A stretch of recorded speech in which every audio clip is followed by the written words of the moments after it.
नमस्कार दोस्तों, मैं हूं शिवांगी और मैं अपने चैनल संदीप शिवांगी चौहान में आप सभी का स्वागत करती हूं और आशा करती हूं कि सभी लोग बहुत अच्छे होंगे। तो आज मैं आप लोगों को ग्राम संगठन की बैठक कैसे करनी है ये बताने वाली हूं। तो अगर आज का वीडियो अच्छा लगे तो इसको लाइक कीजिए, अगर मेरे चैनल पे नए हैं तो इसको सब्सक्राइब कर लीजिए और अगर आपका समूह से संबंधित कोई भी सवाल है तो आप लोग कमेंट कीजिए, मैं उसका ज़रूर आंसर आप लोगों को दूंगी। तो देखिए, इसमें सबसे पहले है कि कम से कम 5 समूहों को मिलाकर एक ग्राम संगठन बनता है, ठीक है। तो ये चीज़ मैंने आप लोगों को इससे पहले भी बताई हुई है, आप लोग दोबारा से भी इसको समझ लीजिए। फिर नंबर 2 पे आते हैं 4 से 5 माह पुराने रिवॉल्विंग फंड प्राप्त समूह जो पंचसूत्र का पालन कर रहे हों उन्हें ग्राम संगठन से जोड़ा जाता है। अब इसके बाद आते हैं नंबर 3 पर। ग्राम संगठन में प्रत्येक माह 2 बैठक होती हैं, EC1 व EC2। EC1 में सामान्य चर्चा व EC2 में वित्तीय लेन देन पर चर्चा होती है।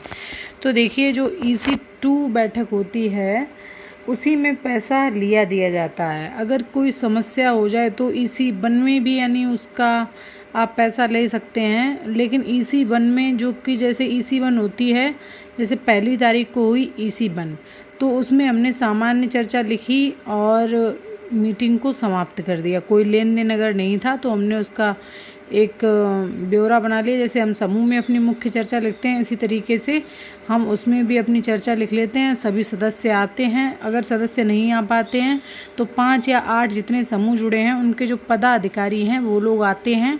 और वैसे जहाँ तक ये है कि यानी सभी को आना चाहिए, जो लोग भी समूह से यानी जुड़े हुए हैं तो उन सभी को ग्राम संगठन की मीटिंगें अटेंड करनी चाहिए। लेकिन किसी कारणवश अगर कोई नहीं आ पाता है तो जितने समूहों के पदाधिकारी हैं वो लोग आते हैं। तो और जो EC2 होगी वो 15 तारीख को होगी, ठीक है। तो उसमें जो लेन देन हुआ है और जो 50 रुपये हमारे जमा होते हैं एक समूह से, उसमें जो 50 रुपये जमा होते हैं वो पैसे जमा होंगे, ठीक है। तो अब इसके बाद आते हैं नंबर 4 पर। ग्राम संगठन में 5 पदाधिकारी होते हैं जो EC कार्यकारिणी समिति सदस्यों में से चुने जाते हैं। शेष बचे सदस्यों में से उप समितियों का गठन करते हैं। जैसे कि आपको ये बताती हूँ, ग्राम संगठन में 5 पदाधिकारी होते हैं। जैसे एक अध्यक्ष होते हैं, सचिव, अध्यक्ष, सचिव, कोषाध्यक्ष। उसके बाद होती हैं उपाध्यक्ष और उप सचिव। उपाध्यक्ष और उप सचिव, अगर अध्यक्ष नहीं है तो उपाध्यक्ष मीटिंग करवाएंगी और सचिव के कार्य अगर सचिव नहीं है तो वो करवाएंगी। लेकिन कोषाध्यक्ष जो होता है वो एक ही होता है, क्योंकि पैसे का लेन देन जो है वो एक ही इंसान के पास रहेगा। और अगर आपकी कोषाध्यक्ष समझदार नहीं है उस हिसाब से तो फिर अध्यक्ष दीदी या अध्यक्ष नहीं समझदार हैं, तो जो दीदी यानी सबको समझदार समझती हैं आपके समूह में, तो ग्राम संगठन का कार्यभार वही देखेंगी जो समझदार हों। और शेष बचे सदस्यों में से उप समितियों का गठन करते हैं। अब जो शेष सदस्य बचे हैं तो वो यानी उनको अलग अलग काम दे दिए जाएंगे। जैसे मान लीजिए पैसा बच गया है तो जो गेहूँ धान का टाइम चल रहा है तो वो खरीद करके स्टोर करें। और भी यानी कई तरीके के कार्य हैं जो उप समितियों के। अब मान लीजिए एक तो आपकी यानी बुक कीपर हो गई हैं, तो कुल सारे सदस्य उसमें जो होते हैं उनका गठन करके उनको जोड़ लिया जाता है। अब इसके बाद आते हैं बैठक एजेंडा बिंदु निम्नवत। अब इसमें है प्रार्थना, परिचय, उपस्थिति, पिछली बैठक की समीक्षा, बचत, कर्ज, मूलधन प्लस ब्याज, वापसी, नया कर्ज स्वीकृति, कैडर के कार्यों की समीक्षा, कैडर के मानदेय पर चर्चा, उप समितियों के कार्यों पर चर्चा, सामाजिक मुद्दों पर चर्चा, अन्य मुद्दे, ठीक है। तो इसमें मैं आप लोगों को अब डिटेल में समझाती हूँ कि प्रार्थना पहले सबसे पहले जब सभी सदस्य इकट्ठे हो जाएंगे तो प्रार्थना होगी। फिर जो हमारे सारे सदस्य हैं वो अपना परिचय देंगे। फिर उपस्थिति देखी जाएगी कि कौन से समूह से कौन सदस्य आया है या नहीं आया है, और जो आए हैं उनकी उपस्थिति चढ़ाई जाएगी प्रेजेंटी, और जो नहीं आए हैं उनकी एब्सेंटी चढ़ा दी जाएगी।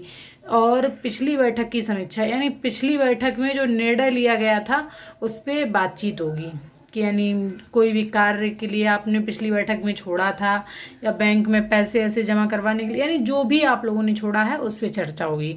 उसके बाद बचत, यानी कि हमारे पास कितना पैसा है, कर्ज हमने कितना दिया है, और मूलधन हमारे पास कितना वापस आया है, उस पर कितना ब्याज आया है, इस वापसी पे भी चर्चा होगी।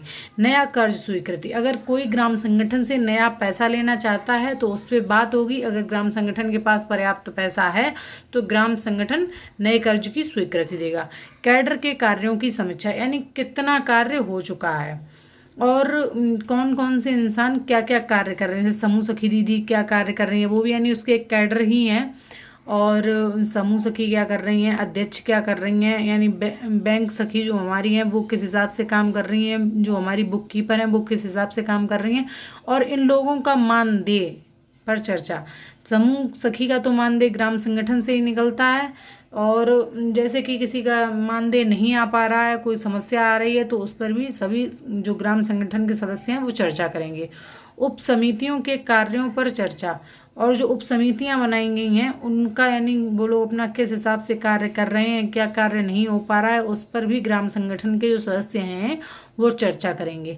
और जिस सामाजिक मुद्दों पर तो आपको हमेशा ही चर्चा करनी है, तो वो आप लोग की करते भी होंगे और करें भी, क्योंकि आप ही लोग हैं जो यानी संगठित हैं और बदलाव कर सकते हैं। तो सामाजिक मुद्दों पर भी आपको चर्चा करनी है, क्या हो रहा है आपके गांव में, क्या नहीं हो रहा है, कौन सी नई योजना आ रही है, तो ये आप सभी लोग एक दूसरे को बताएं। और अन्य अगर कोई मुद्दा है तो उस पर भी चर्चा होगी।